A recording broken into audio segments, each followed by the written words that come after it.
Hey, what is going on, everybody? Welcome back to Seeking Profit. My name is Andrew, and I'm here as always with Emil. Emil, what's up, man? How are your crypto investments? I'm about to have people come into my DMs and hate on me. I have never bought a single anything in crypto. Bitcoin, Ethereum, I don't know, man. I'm a boomer. I just it's not for me. You're not into Ponzi schemes at all? Oh, shots fired. Do you own any crypto? Do you have like Bitcoin anything? I had like a token 10 that I'd put in like a while ago. It was like one of those things, like, I guess I literally hate it, like the whole concept. I just think it's like really dumb, but, same. I don't understand it all. I don't understand like what it's solving. But these coins have better. Contracts. Imagine if you paid for your Airbnb with a coin that unlocked the door. Or just give me the code to the door. I'll type that in and I can pay with a credit card. That also works for me. Ridiculous. The real world applications there's videos floating around where people are like, but what are the real world applications of this? And it's like every single person just couldn't really give a legitimate answer. It was just like logic circles. It was terrible.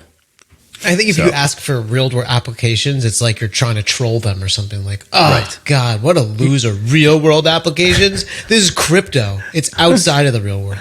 Yeah, you don't get it, dude. You're still locked in the matrix. I'm just glad that there is literally recorded audio of me like so many years ago saying the same thing, because it's easy to say it now. But today we're doing like literally my favorite type of episode. It's called 5 Questions, where we answer questions from you.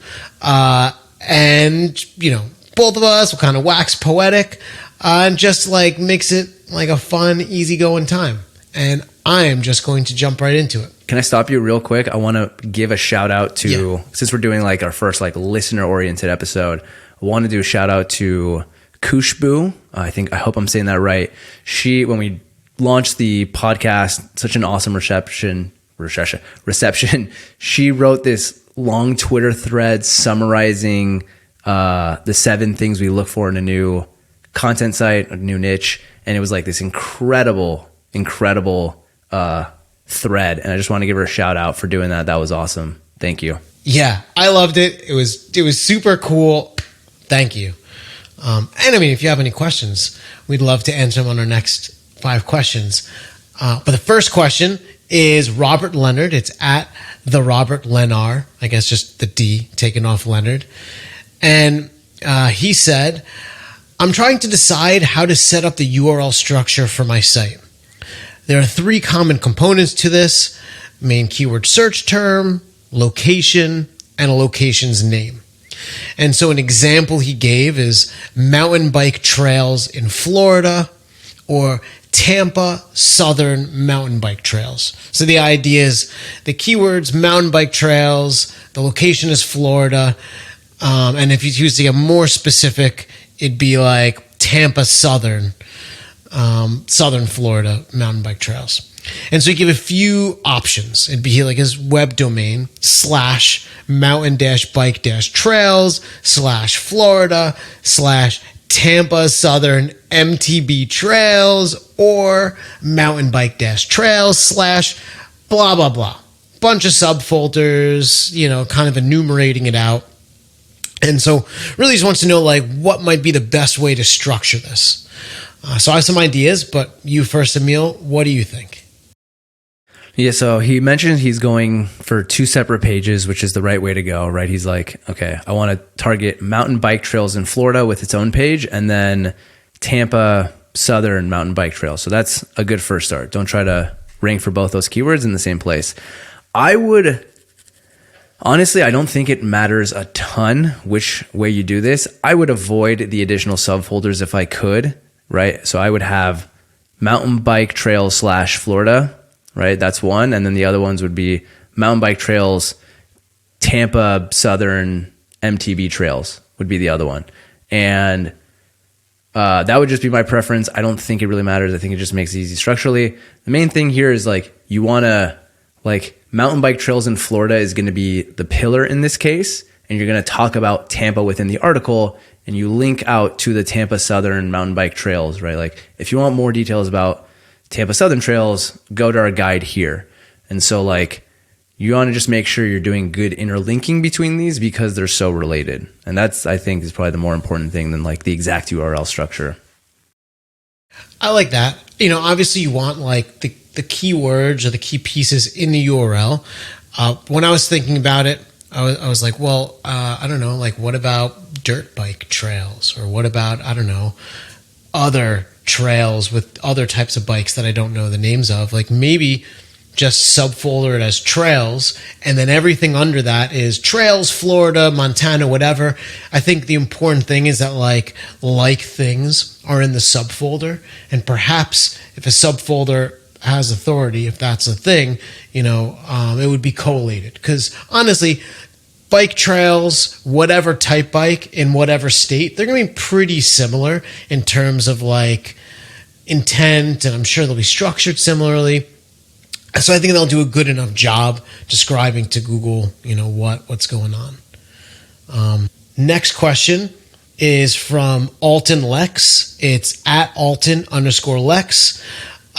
Like how to take the bait on this, because I saw the keyword ChatGPT. It basically means we're literally going viral right now.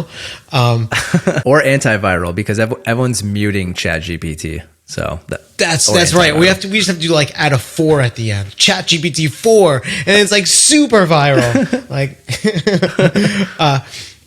okay. ChatGPT and advanced information retrieval is changing the landscape of traditional search. I'd agree. Why should or shouldn't we be concerned about the affiliate/ad model with the changes in how consumers discover solutions and research topics? And if I was to distill that down, is Google going to change? Are we effed? A doozy for you, Emil. Oh boy, I knew this one was coming. I am not like good at what's going to happen 3 to 5 years from now. I think if you were good at that, you should, go trade bonds and stocks and stuff and make more money than with, websites. But if I had to guess, or not even guess, I'm operating in the world of like what works now. Right now, Google is still Google. It still operates the way it does.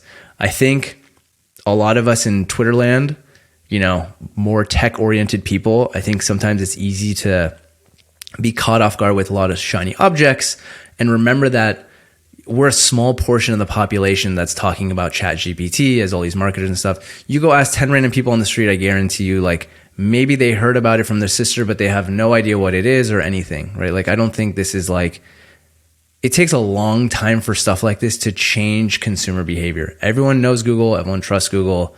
Like they're still going to go to Google for a lot of these things, especially like if I think about the affiliate stuff, right? Like Best, or someone trying to get a human's perspective on things, like ChatGPT so far can't like give you its recommendations on the top 10 basketball shoes for wide feet or whatever, right? Like that's not where it's at yet. So the thing I think is going to happen is a lot of lazy marketers and marketing teams are going to use this to create very generic, like create bad content at scale, right? It's already kind of happening, but it'll just catch on more and more because marketers love these things. And Google at some point is going to lay down the hammer on sites that are obviously doing it, and it'll have just like widespread effects, like a lot of collateral damage on sites that weren't even using it, but we're targeting a lot of like very informational keywords that like AI can handle. Like what is so-and-so's net worth, or what is a fax machine, or, like really easy questions that the snippets have been kind of owning for now. Those kinds of things. I'm like completely steering away from those. I completely agree that, it like made it to 5 million users in like a week or whatever. There's like a couple billion people on the internet. Like the minute ChatGPT came out, I went and like complained to my wife, "Oh my God, it's all over. You know, what are we going to do? We have to get like a shack on the beach or something." And, only, this is like months later, only now yesterday, I actually tried to help her create an account and the server was overloaded. So she couldn't even like create an account. I just think I agree that it's going to be way slower than it maybe feels, but I do want to take Alton's bait and discuss the impending doom of niche site, whatever, and how does revenue shake out? One, I think Google is winning because they have distribution. In Chrome, you just type a search into the bar. They have Android phones. Apple, they literally pay Apple. So when you search on the phone, it goes right to Google. They just like own so much distribution that even if there was something better, what are you going to do? Get a new thing that you have to search through, or now you have to go to an app instead of your browser. I just think there's going to be a lot of friction that has to play out, and I think that Google is not as interested as you would think in this because it kind of like upends their business model. That said, everyone on Twitter is obsessed with SEO traffic, and it's great because you can look on Ahrefs and find fake volume and all of the fake numbers that are on Ahrefs. But there are so many sites that get more traffic outside of like organic, or just there's other things besides organic. For example, only 60% of Lasso's traffic is organic. We get a ton of direct traffic. We get a ton of referral from other websites. Other websites have traffic besides Google. There was this guy I was talking to on Twitter, and if you look at him up and if you look up his site in Ahrefs, he gets like 20 to 30,000 visits per month. But his site does about 7 million in Google Discover traffic a month, because he talks about timely events in a super niche area with like very little competition. And so what happens if you can't rank for how to write a check and get display ads on a really dumb topic? You just have to do something better or go into the other million sources of traffic. And so if you're really afraid that it's going to die, let this be the thing that galvanizes you to, I don't know, start pinning shit. Although Pinterest traffic's pretty bad. But, I don't know, get an email list going. Like, don't be completely reliant on traffic arbitrage. I am completely reliant on traffic arbitrage. But, it's like live by Google, die by Google. Google giveth, Google taketh away. That's the game I'm playing. I know it. I know it's like... could be taken any minute, but that's like, I choose to play that game, and so be it.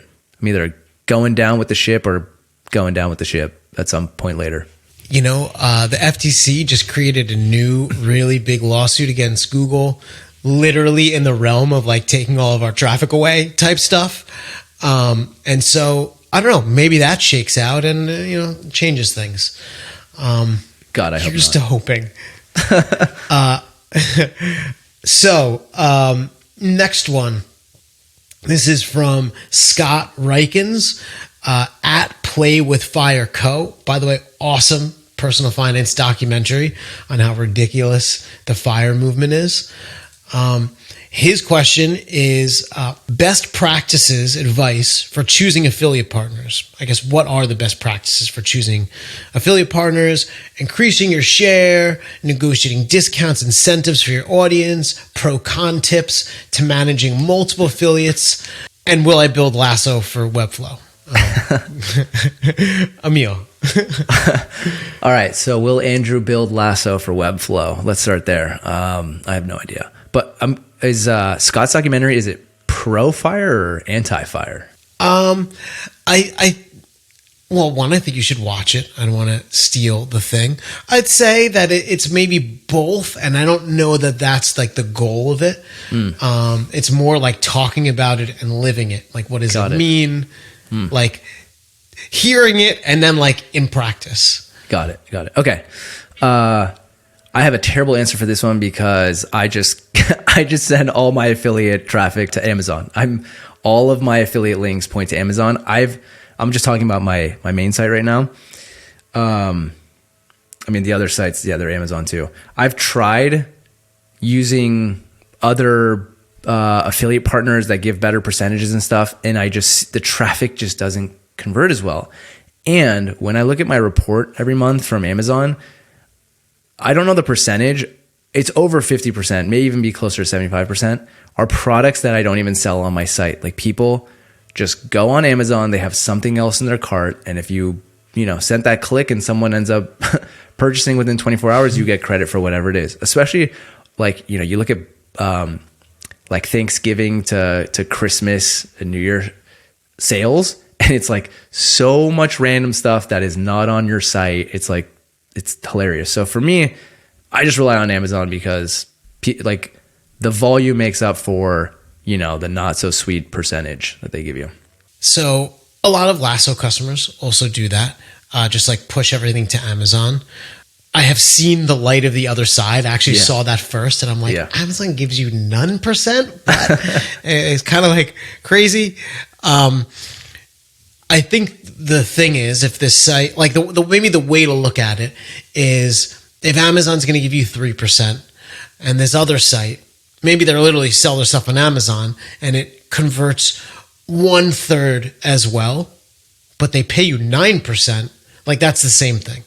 And what we found, and this is something that we're working on that we're really excited about, these companies, they're willing to pay like 20 to 30%. And so like getting to 9% in like, say, I don't know, a pool cover or whatever, or a grill brush, that's not difficult.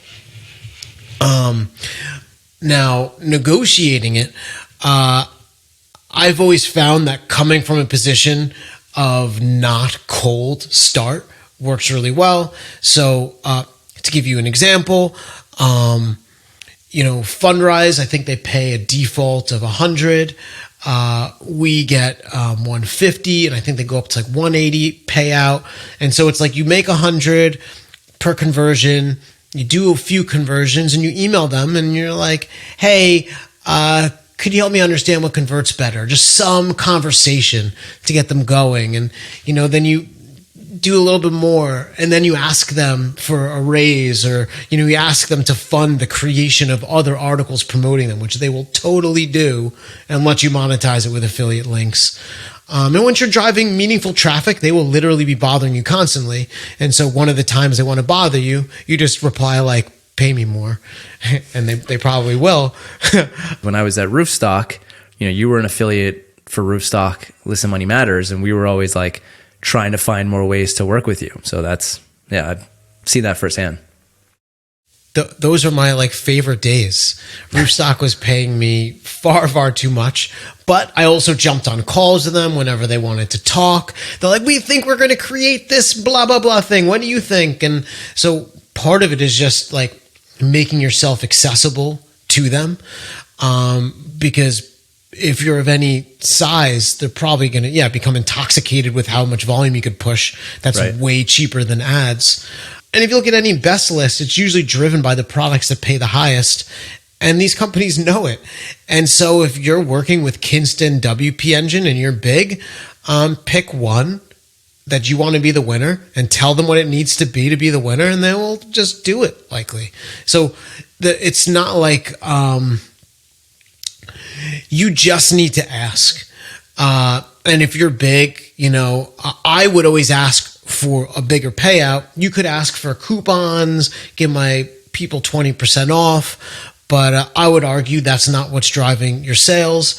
It's your persuasiveness and how you're positioning the product. And if you need, a discount to get those conversions, then you're probably not selling good enough. And will we do Webflow? I don't know. Let's find out. If you want us to do it, email me. Okay. Next one. Joe Clemens at the Joe126.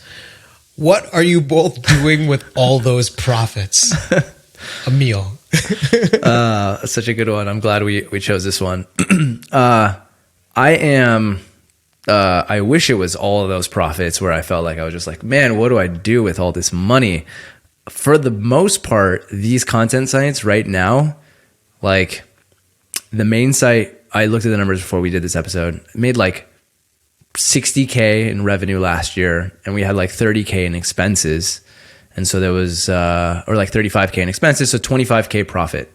So 35K of that, of that revenue, I'm just reinvesting. Right now I'm in like growth mode, and I'm trying to reinvest in these little businesses as much as I can. So that is where most of my profit's going. It's not a big enough number where it's like 100,000 plus per year profit, where I'm like, okay, let's diversify out of this, right? Like you can't just have all your chips going into, especially for me, because I'm so SEO driven, like I'm completely reliant on Google, where it's like, okay, let me put this in something a little safer. Let me put this in whatever, an index fund or rental properties or something that's not this, where all my eggs are in the SEO basket.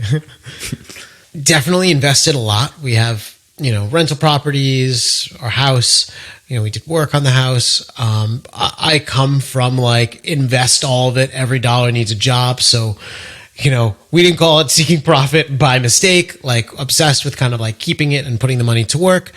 That said, there really does become a time when like, and so like what you're saying, where you're investing back in the business. And I think that's what you should do if you feel like you're onto something. And as entrepreneurs, I think we always feel like we're onto something. Yeah. But there's like a point where, really honestly, like you can't, there's nowhere for you to put more dollars into if you don't want to be like an idiot about it. Right. And so, like, if you were making $50,000 a month, and your team that's producing 12 articles a month or whatever it is, and you're spending 10 or something on the team, you're keeping 10, like, I don't know, you start a SaaS business and call it Lasso. Exactly. You just find some other business to. That's kind of it. That is, I feel like, what a lot of people do, right? Like if you have this business oriented or investing oriented mindset, like now you're just like, okay, that's what I like. So the main side, there's 25K profit. Guess what I did last year? I spent 5K working on a new site, right? It's like another investment, another little seed. I wasn't just like, what am I, it's kind of just what you do. You see some success and you're like, all right, how do I build more success with this cash? I don't know. Yeah. And even before like you put it into a thing, I think everyone should really buy like the level one most valuable thing, which is your freedom. The first thing I bought was quitting my day job, and just like getting your hours all into your thing. That's a huge win, and you're probably a year away from that, Emil, like hundreds, around the corner. So I think you should do that. And then, I don't know, buy rental properties or build a SaaS business. Don't build a SaaS business. It's hard. Yeah. I feel like depending on the week, you're like, dude, SaaS is where it's at. And then the other week you're like, don't do SaaS, please. So we're recording this February 1st. I just sent a really good investor update, or it was perfectly average, which was really good for us. So I'm like, build a SaaS business. But, if we were talking in like June, I don't know. Next question is from Madhav Bandari. It's at the Mad Bandhari. And we'll include all these in the show notes because I'm butchering this. And his question is, how do you work on your blog while on a day job? Yeah, so this one, my day job, is another entrepreneurial venture. I run an SEO agency, so I think it'll be cool to hear your story on this, Andrew. But let's just call the agency my day job, because that's really what I'm focused on during the day is our clients. I work on my sites nights and weekends, man. It's my side hustle. I've always, when I had a day job, my side hustle was clients and stuff, freelancing nights and weekends. And then now that that's my full-time thing, these sites that, I'm trying to build up assets, cash flow through them, they are my side hustle. So, man, a lot of people, it's not what you want to hear, but like from 8 to 10:30 most nights, I'm sitting on the couch, I'm next to my wife, she's watching TV. I'm kind of like passively tuning in every 15 minutes, whatever she's watching, but I'm mostly just working on the couch till, 11, most nights from like 8 to 11. And then on weekends, sometimes Sunday night, sometimes during the day, if I need to get something done here and there, when the kids are sleeping or whatever, it's just a grind. You have to find the hours. Like if it's something you really want, you find the hours wherever they're free. So that's it. Like I always likened it to like burning on the candle on both ends, like end in the middle. Yeah. It's just a lot of work. You have to really want it. I started this whole thing like 15 or something years ago when literally no one worked from home.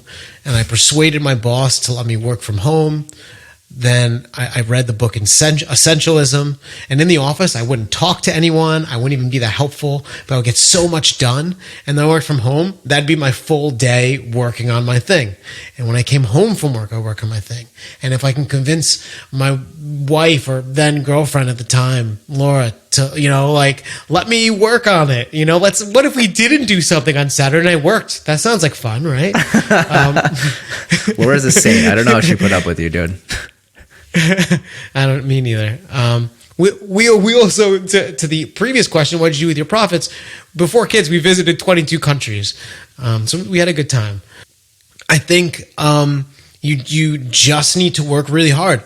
I think it is as indicative how hard you need to work when something's starting as like how Elon Musk describes it, when he was like sleeping on the production floor with Tesla, or, he's like not paying rent for buildings and, it's like, he's like in there putting all his time, and here's a guy worth so much, but like sometimes it just needs like you in it.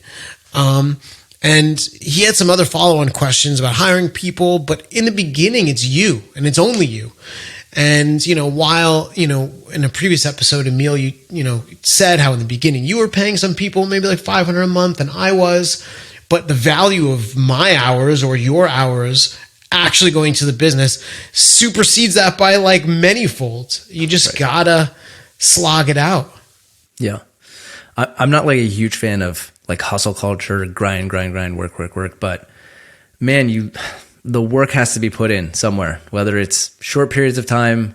It's funny. I joke around with a friend. It's like a lot of successful people who talk about burnout are successful now because like they had to work really hard and burn out. Like had they not done that, they might not have been successful. So it's like, I get it. Burnout's not cool. Working all the time is not cool, but man, if it's what you got to do to get where you want, I don't know. You got to figure out a way to do it. Competition kind of like drives things down to zero. And if it was so easy, you could just step in and start like earning, you'd earn virtually nothing. It's why, like, I think there's like how many years worth of video is uploaded to YouTube, like every day, hour, whatever, which is why the CPMs are so low because they have so many impressions. It's realistic. If there was barely any videos, CPMs would be off the charts, how much you earn per 1,000. And so 1,000 views. So, I think the good news is that it still takes work because if you're willing to do it, like there's definitely riches. Well said. I like that. And so that is it. That was 5 questions. What do you think, man? Those are good. Keep sending them to us. Hit us up on Twitter, DMs, whatever, to let us know. Even comments in YouTube, like what should we cover in future episodes? We'll just keep a nice running repository list, and we'll just keep knocking these out. I think these are really fun. A lot of times we miss like people have really specific questions and we want to answer them. So hit us up. Let us know. We'll keep doing these. I love this stuff. And it was like all the DMs that have come from the shows, like questions just answered anyways. Like we both just love this stuff. So email us, DM us, find us. We'll call you out on the show, answer your question, call you out in a good way. So yeah, shout out, send the questions in. Yeah. Do it. But if you want to know where to DM me or Emil, you can go to @EmilShore or @AndyPhoebe. I'll let you guess who is who.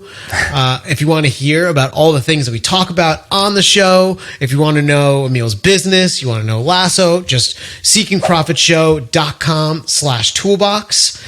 And if you like this, give us a thumbs up, subscribe, tell the YouTube algorithm that we're creating some good stuff. thank you for watching and listening, and we'll see you in the next episode. Later, man. See ya. We're seeking profit.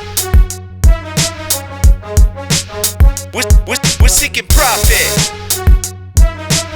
We're seeking profit. We're seeking profit.